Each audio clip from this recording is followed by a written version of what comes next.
Hi guys, and welcome back to Ride With Me. Today we're going to be looking at a topic that comes up quite a lot on my channel in the comments. People ask me questions all the time about leasing and finance. Today we're specifically going to be looking at personal contract hire and personal contract purchase, which are two of the most common forms of leasing and finance, and we're going to be mainly tackling new cars, but we do touch upon used car finance as well. So this is basically to show you the pros and cons, but not only that, but unlike other videos, we're going to dive right into some actual real world examples of some real figures that I've recently pulled off of the best deals I've found online, just to compare leasing versus finance in terms of real vehicles that you can pick up today. This is going to be quite a lengthy video and there's going to be quite a lot of wording, but I'm going to try and make it visual for you guys. So let's just jump right in. So, just a few things to consider before we begin. Everyone's situation and needs are going to be different, whether that be your financial situation or your needs for a vehicle. Whatever it may be, everyone's going to be different. There are many different deals out there, so I've done a few videos in the past on how to find good lease deals. I'm going to be doing more of those in the future. There is definitely a lot of different deals, whether that be finance deals or lease deals. Every manufacturer and dealer and broker has different promotions at different times, so it's always worth checking out and shopping around. We're going to be talking about brand new cars for the purposes of this video effectively, but you can finance a used car, which can be the better option for some. And if you're debating financing a used car versus leasing a new car, do consider that warranty periods usually cover the duration of the lease, servicing is often less frequent on a lease, and MOT does not have to be done for the first 3 years. So if you've got a 3-year contract or less, then you don't have to worry about MOT on your vehicle. Also, different cars depreciate at completely different rates, so bear that in mind. I mean, if you're looking at a performance car or, a supercar, often the depreciation will be far less. On a normal car, depreciation may be average or a bit more, so it really depends on the type of car that you're leasing or buying. And all the examples are accurate at the time of filming. And last but not least, I am not a financial advisor. You're looking at an average guy who just has done his research into this stuff, and I've got a bit of experience in the field from people that work in this industry and also from my own personal experiences. But please take everything with a pinch of salt and just have a look through these examples and let's crack on. So let's first take a look at how leasing works. So we're talking here about personal contract hire and not business contract hire. Business contract hire is slightly different. It usually works differently in terms of tax and it can be very useful for businesses. But for this, we're just talking about personal contract hire. So you order the car with a broker or a dealer and you pay a small admin fee. So normally this is just a couple of £100. I've seen ranging from sort of £150 up to about £400 for an admin fee. So the car is then either built at the factory or is taken from stock and delivered to your home. Most lease deals include free delivery to your home address, and that's usually driven delivery. So there is miles on the car when it arrives, but not very many, and that is not taken into account in your contract. So it starts from when you actually receive the car. So after the car arrives, you then usually pay the initial payment and then begin your monthly payments. So you don't actually do that initial deposit until the car arrives and you're happy with it. If towards the end of your contract you wish to get a new car on lease, it's best to start looking probably around 6 months before, as a new factory order may have to be built. And at the end of your lease, an inspector will come and assess the car for any damage and take it away from you. And the damage charge and excess mileage charge will be payable after the car is gone. We'll go a bit more into detail on this a little bit later on, but damage charges are usually very reasonable and they are also subject to fair wear and tear, so some things don't actually count.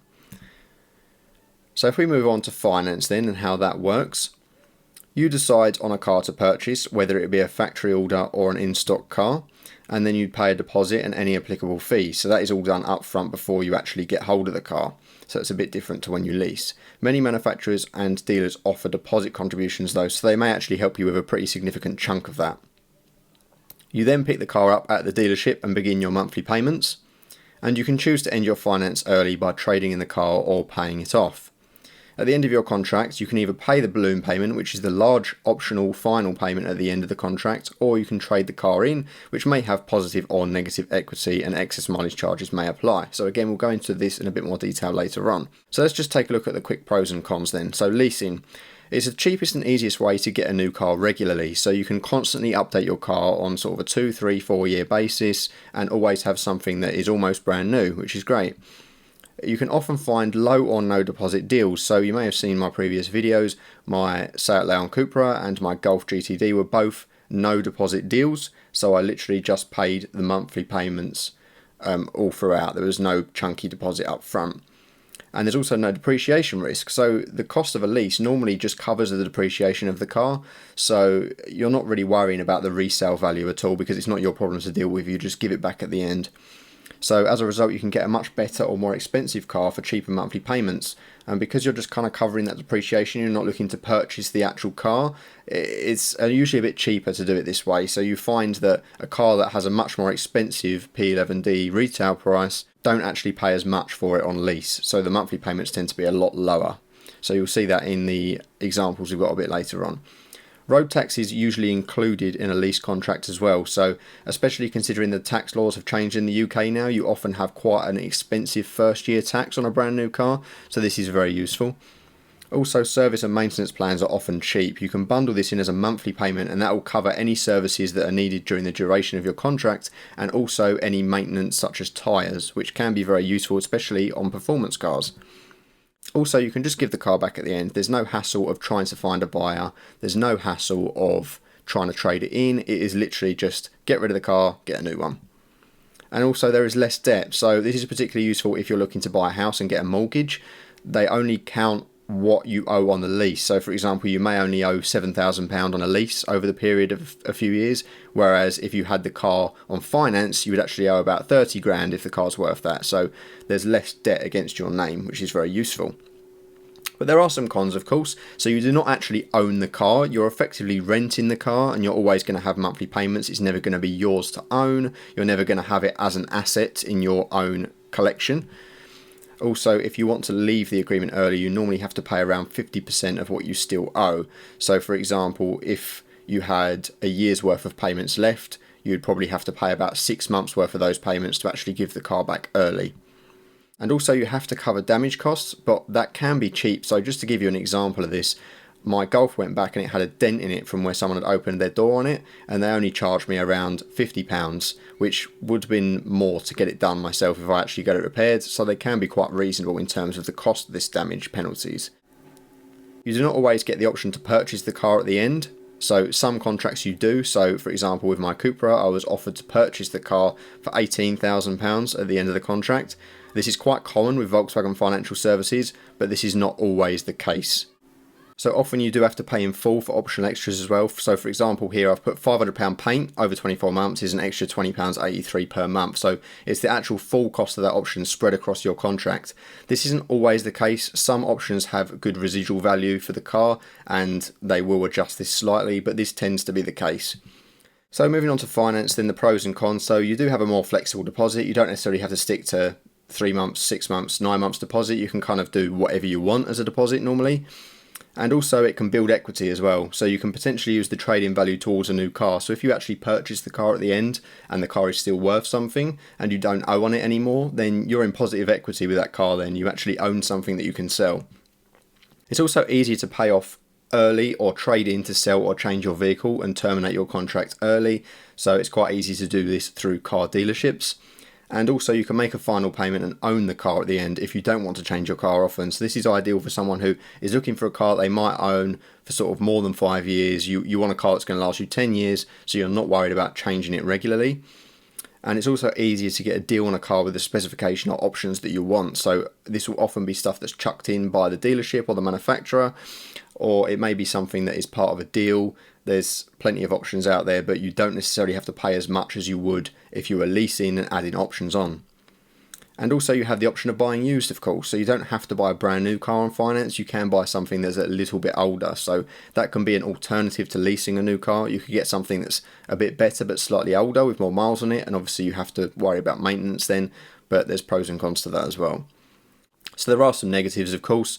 That it's usually more expensive with higher monthly payments and often a large deposit, which you'll see in some of our examples later on. And the depreciation can be drastic on new cars, especially if you've already lost a lot of cash on interest. So if you're already paying interest on your what is effectively a car loan, you're also going to lose money on the depreciation of the car as well, which we'll go into shortly. It can also take quite a long time to reach positive equity, so you may pay off the entire duration of your contract, and then even then you still owe on the car for your final payment, and then if you pay that off then you're in positive equity, but it can take a while to get to that and it can be quite expensive. And also if you're buying used, maintenance such as service and MOT can become expensive, of course. You often get a warranty period when buying used if it's not a very old car, but you still have maintenance costs to consider, which you may not do with a brand new car on lease. Also, you've got the hassle of selling. It's more difficult to get a new car. You can't just order a new car and send this one back like you can do on a lease. And of course, you've got the larger amount of debt than you would if you had a lease. So let's take a look at some depreciation then. So this is just based on UK averages, and this isn't correct for every single car, as I say. But if we just take a look at how much a car depreciates, it tends to be most drastic in the first year of ownership, where a car tends to lose around 30% of its forecourt value. So after that, it's about 10% per year. So year 2 is 40%, year 3 50%, year 4 60%. And this kind of averages out after about 5 years. So that's quite a lot of money to lose on a vehicle, especially if you're buying something that's quite expensive. This is often looked at, if you've seen any of my videos about big luxury barges, you see cars that are worth £100,000 and sort of 10 years down the line they're worth 10% of that. So it's something to bear in mind if you're actually purchasing a car rather than leasing. So let's just take a look at a sort of an example of that then. So let's say you buy a car for £30,000. This is kind of accurate to what my Seat Leon Cupra contract looked like, even though that was a lease. So £30,000 purchase price. Within year 1, on average, it'll be worth around £21,000. Year 2, it'll go down to about £18,000, which is pretty much what they offered to sell it to me for, so that's about right. Year 3, £15,000.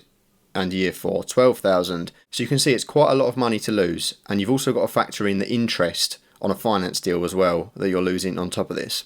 So let's take a look at some actual real world examples then, some deals that I've found online comparing both lease and finance. So let's start off with the Seat Leon Cupra. This is a car that I'm very familiar with. I've had one on lease before. The lease deals have been really good on these. They're not quite as good now as they were 2 years ago, but they're still quite good. And also there are some finance deals out there as well, which makes it quite a good option. So we can compare the two and look at something that's quite real world. So these are all based on current figures as of filming. The P11D price of the car is listed at $30,885. So let's take a look at an actual lease deal then. So this is a 2-year lease deal that I found online. This is one of the best I could find through Car Lease Special Offers. So the total customer deposit here includes admin fees, so you wouldn't pay all of this up front on a lease. As I said, most of this on a lease is after the car arrives. It's just the admin fee that you pay, but I've bundled them together just to make this simple. So it's a 6 months up front, $1,800, and then your monthly payment is £265. Your road tax is included because it's a lease.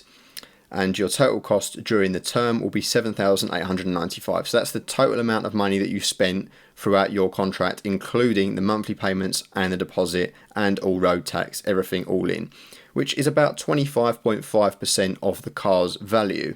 Now that's quite good. If you look in at the depreciation, anything under 30% is kind of covering the depreciation of the car, and so you'd probably lose more than this if you were to purchase the car. So the magic number really is about 20%. Anywhere between 20 and 25% is considered a very good lease deal, because if you were to purchase the car, you probably lose a lot more money. So for your final payment, there's no payment to be made. You either give back the car, which doesn't cost anything, you just pay the damage charges and any excess miles, or you may be offered to purchase the car. So as you can see there at the bottom, you might get an offer to buy the car. So in my case, I had a contract very similar to this in terms of the numbers, and they offered to sell me the car for around £18,000, which is what I think it would have probably been worth after about 2 years. So let's then look at a 48-month lease. So this scales up pretty much as you'd expect it to. So I've kept the deposit similar just to make it easy to look at. Again, the monthly payment very similar there, $269.48, road tax included. So over the total cost of this term, you're spending £14,750.92, which is 47.8% of the value of the car, which again isn't too bad. So you're looking at just under double the cost of the 2-year lease, which means that it scales very well. So you're pretty much in the same boat with both of these deals here. It's just the length of lease. But lease deals can vary, 24-month lease deals or 48-month lease deals, they can vary a lot more wildly than this in terms of what's a better deal, but in this case, it's very similar. So again, give back the car and you pay nothing apart from your charges, and then you can either start a new lease or you may get an offer to purchase the car. But even if you did get an offer to purchase the car, you've not paid any interest because there's no interest on the deal, and you might have even saved a little bit of money over purchasing it from forecourt because it's under that 30% depreciation within the 2 years. So let's compare that now to a finance deal. So this is a finance deal that I found on a SEAT UK dealership website. It's 5.9% APR, so that's the interest that you'll be paying on top. Bear in mind these are all 10,000 miles a year as well, just to make it fair. So looking at the deposit, £7,049.50, so it's a big deposit there, and your monthly payment will be £317.36, which is considerably higher than the lease deals. So, of course, I've also scaled this down to see what it would look like if we put a similar deposit to the lease deal. So if you put an £1,800 deposit down, you then pay £426.72 a month, which is a lot more than what you'd be paying on lease. And of course, you've got to pay your road tax on top of that because that's not included in the deal. So your road tax for the duration of the 4 years, including your first year payment, is £990. So including that, your total cost during that term of 4 years would be £23,272.78, which is 75.4% of the value of the car. So you can see if you're looking to get rid of the car at that point, you've lost a lot more money than you would have if you'd leased it over 4 years. So your final payment then is £10,728.90. That's if you wish to purchase the car at the end. You can also trade it back in. You may be in positive equity there. You may get a few grand back out of it, or you may sort of break even. It really depends on the value of the car. But the car after 4 years, I've estimated based on current Auto Trader prices, is going to be around £15,000. So you can either trade in or sell that car or just keep it at the end. But your grand total spend if you own the car is going to be £33,611.68. So you've got a few options there. So if you look at the lease, you pay less over the term. Most certainly, you may get the option to purchase at the end, which may work out, or you may just give it back and you've only spent half the value of the car. With the finance offer, you've paid 75% of the value of the car over the 4-year term, and you've then got the option to either purchase the rest of the car, or you can trade it back in and hopefully either break even or get a few quid back. If you try and trade the car in early, you'll probably be in negative equity and you'll have to pay it off. So it gives you a bit of a comparison there. Again, your needs are going to be different, but it just gives you a bit of a showdown of what the figures look like. Now let's move on to a car that's a little bit more sensible and a bit more family friendly, just to see what's going on with that. And this is actually a car that's really, really fantastic in the world of leasing at the moment, and that is the Volvo S90, which is a big luxury saloon.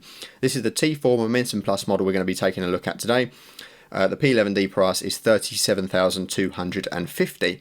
So this lease deal on a 24-month deal, again, this is through Best Car Finder. This one is £1,886.58 for a deposit. That's a 6-month deposit, including your admin fees.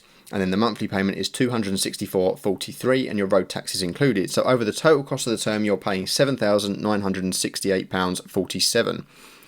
Now, this is only 21.4% of the value of the car. So I imagine if you were to purchase the car, it would depreciate a hell of a lot more than that in those first 2 years. So this is actually a really good deal.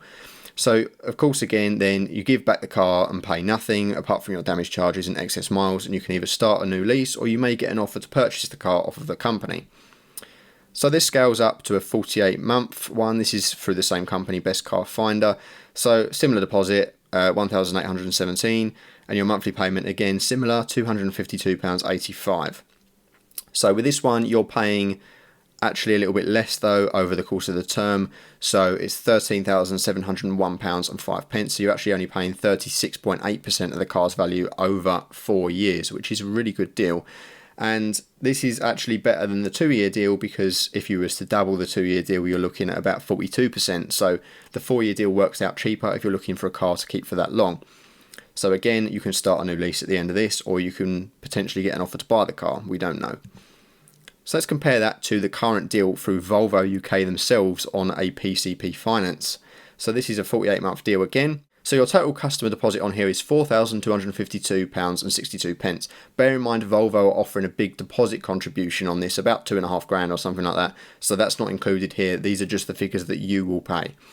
So the monthly payment is $339, which is significantly higher than the lease. So I've scaled that up to, if you pay the same deposit as on these lease deals, $1,800, it scales up to £427.58 per month. And then of course you've got to pay your road tax on top of that, which is £990. So your total cost during the term is going to be £20,524.62, which is 55.1% of the value of the car. So you can see again that is significantly more expensive than if you were to lease the vehicle for 4 years. But you've got the option to purchase it at the end, your final payment of £12,211.88. So your all-in price will be £32,736.50. That is because the Volvo deposit contribution is quite good. This is a 0% APR deal, so you're not paying any interest, which do crop up on finance deals from time to time through main dealerships and manufacturers. So that's a good thing. But again, you can see, unless you're looking to live with this car for a long period of time, you're going to lose a lot more money on it by financing it. So it really depends on what car you're going to get here and what the lease deals look like. So these two examples we've seen so far are quite good lease deals. So it's definitely worth considering those over financing the car, because after 4 years, you will have spent 13k leasing the car, or you would have spent 20k financing the car. And then you've got to decide whether you want to own the car at the end of the finance, or if you want to give it back. Then chances are the car's going to be worth around £17,000 after 4 years. So you may only get a few grand back out of that. So really, you've still lost a few grand over what you would have done if you leased the car. But not all lease deals are fantastic. Not all cars are better to lease. So we're going to move on to a performance car now, which you can see the total opposite effect on. This is the Toyota GR Supra. Now this is a vehicle that is something that not everyone will be purchasing, that is for sure. This is something that might have quite a reasonable resale value. The P11D of this car is $54,960. I do believe this is a car that will hold its value a little bit better. We really don't know what it's going to look like, but we can assume. So the best lease deal I could find on this was through Leasing Options Limited, and this is a 2-year deal here. The deposit is a 9-month deposit, and that's £7,927.83, and then your monthly payment is £880.87 with your road tax included. So over 2 years, you're actually paying £28,386.84, which is 51.7% of the cost of the vehicle's price. So this is really high. Like I said, the magic number is sort of between 20 and 25%, and that makes a good lease deal. Anything over 30%, you're over the cost of the depreciation of the car, so you may be better financing. So looking at the final payment, give back the car, pay the damage charges, you know the drill, and you start a new lease. So let's see how that scales up to a 4-year deal. So same company again, £6,618.33 deposit, £735.37 a month, and you're paying 75.3% of the value of the car, which is £41,379.72. Now this is actually a lot better of a deal than the 2-year deal, because in theory a 4-year deal should be double what a 2-year is, and that's not going to happen here, because double 51% is going to be more than the value of the car. So it would make more sense if you are definitely looking to lease to do this over 4 years. So of course you give back the car at the end, same deal. So let's compare that then to this finance deal from Toyota UK themselves, which is a 0% APR deal, which is great, so no interest on this. But it's a 2-year finance, which is a bit unusual. But this kind of goes to show how a finance deal can actually be the best way to go when it comes to some vehicles. Now, I know this is quite an extreme example using a performance car like the Toyota Supra, but this can be applicable to more regular cars, quote unquote. This is just mainly to give you an example of how leasing doesn't always have to be the best option in terms of the cheapest way to get into a new car. So it's just to provide the flip side of the coin. So the deposit here is £8,040, which obviously is a little bit higher than the deposit on the leases, but not too bad. But where it differs greatly is the monthly payment. It's a lot lower at £499. So your road tax, unfortunately, is quite high on the Supra. So £1,345 is your total for a 2-year period. But the total cost during your term then of this 2-year contract is £21,261, which is only 38.7% of the value of the car. So that is considerably less than both of the leases, especially the 24-month lease that we talked about. So your final payment is a massive balloon payment here. So this is where they've got you, because the monthly payment is a lot lower to allow for a higher balloon. What Toyota are probably going for here is that a lot of people will give the car back after 2 years, just in case it depreciates anymore. The car will probably be worth around £35,000 to £40,000 after 2 years, if we've got a rough guess to go on. And so in theory you'd probably just hand it back and not really receive anything in return. You probably wouldn't have any positive equity on the car at that point. But if you do choose to do the final payment, then you can either refinance that, or you can just do it up front and then you'll own the car. So your total cost of ownership will be £56,704, which is just your P11D price plus the tax. so you can then trade in and sell the car. But the main takeaway from this is not just this Supra as an example, but the fact that there are some deals and some situations where a finance will be a much better option financially than a lease. A lot of people are against lease just because of the fact that it feels like renting a car, but as you've seen from the other two examples, it can be quite a good way of doing things financially if you're looking to hop into a new car.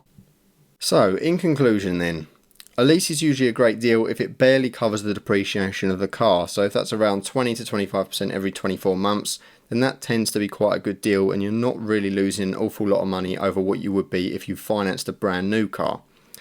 And leasing is definitely the cheapest and easiest way to get hold of a brand new car, and you can get a better car for your money as well. Although leasing feels like renting and you're left with nothing at the end, it can still be a longer period of time before you have positive equity in a financed car. So you may get to the end of your contract on a PCP and find that you still don't really have any positive equity in that asset because you still owe a lot for the balloon payment. If you're looking to get a mortgage, lease may be better as there's less debt to settle, and you do have more freedom with a finance PCP contract to get rid of the car, own the car, or modify the car. And if you finance a used car, be prepared to deal with issues or higher maintenance costs. But you've got to bear in mind that financing used does have its benefits. So if you was to finance a car that's 2 to 3 years old, it's already depreciated a vast amount in that time. So the majority of its depreciation is done within the first 3 years. So you're actually getting a car that might only have a few thousand miles on it, but has already tanked in cost. So the value you're financing is going to be far less than buying it at forecourt value when it's brand new. So that is something definitely to consider. But a lot of people do prefer to have a brand new car, and that's why they go down the leasing route. So what's right for you? I don't know. It really depends on what your situation is, what your financial situation is, and what sort of car you're after. I'd love to hear your feedback in the comments below, and if you do have any questions for me, or if you're looking for some help with your own hunt for a car, please feel free to drop it in the comments below. I'd love to hear your thoughts. Thank you very much for watching, and I'll see you in the next one.